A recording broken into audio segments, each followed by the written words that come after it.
This lecture we are going to learn about variables. Okay, so we will see here a few things. First thing is we will learn about how we declare variables, that we have already learned. Then variable naming conventions, so how we write the names of variables, what should be the standard practice that will help. Then about keywords, okay, creating more than one variable at a time. Okay, so let's look at these one by one. So we first learned that when we have to declare a variable, so we write the variable. Okay, so we write variable data type. Okay, so data type and then the variable name. Okay, so this is the naming convention in which you tell that okay, what type of data variable you are expecting. It should store integer, negative numbers, floats, characters, strings. So this will be defined by the data type. Then you give the variable name, and then memory is allocated for that variable, okay, based on the type of the variable. Okay, so if you have float, it will store most probably 4 bytes. If it's double, 8 bytes. So, but that differ from computer to computer. So now what we see, let's try to see. So we will look at naming convention of variables. So I have written a piece of code here. Okay, so this is a piece of code that you try to tell me what it is. Int xy1 to z is equal to 3, int ab34c is equal to 4, and int ghf36 is equal to xy1 to z into ab34c.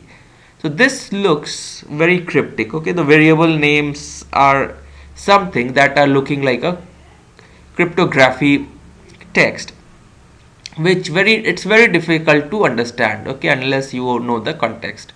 So what happens then, we write that okay, cout, which will print that ghf36 is some value. Okay, and it's hard to make out from this what does this represent. Okay, these variables, what it is doing, what your code is doing. So it becomes difficult. Okay, so we should avoid using some names that are very cryptic and which doesn't help you understand what it is. Okay, so now let's try to see. We will use a different set of variables which I will just copy from here. Okay, and let's try to see. So I have now different piece of code here.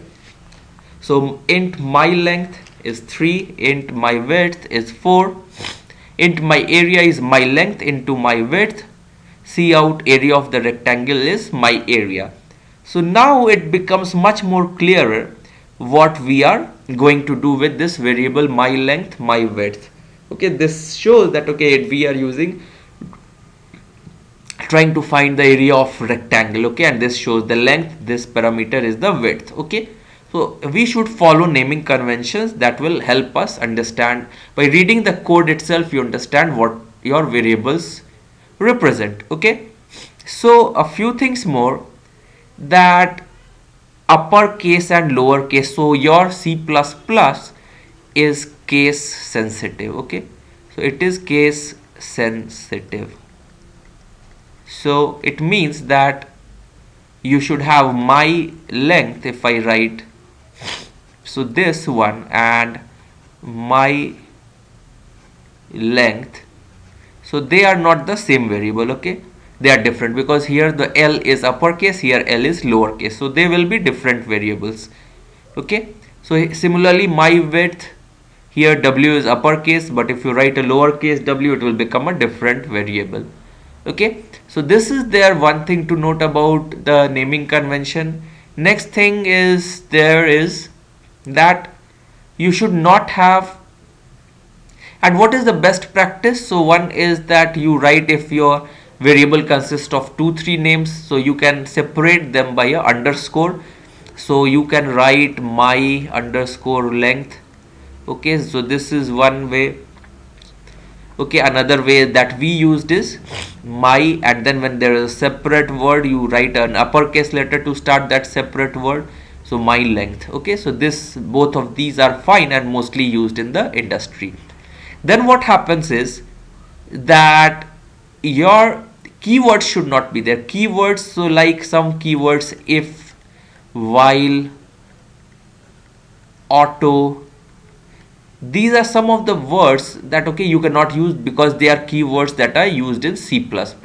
So you cannot have a variable name called while. Okay, so this will give us a compilation error. Okay, then there is another thing is creating at one time more than one variable. Okay, so for example, if I wanted my length and y width to be together in one line, I could have written int my length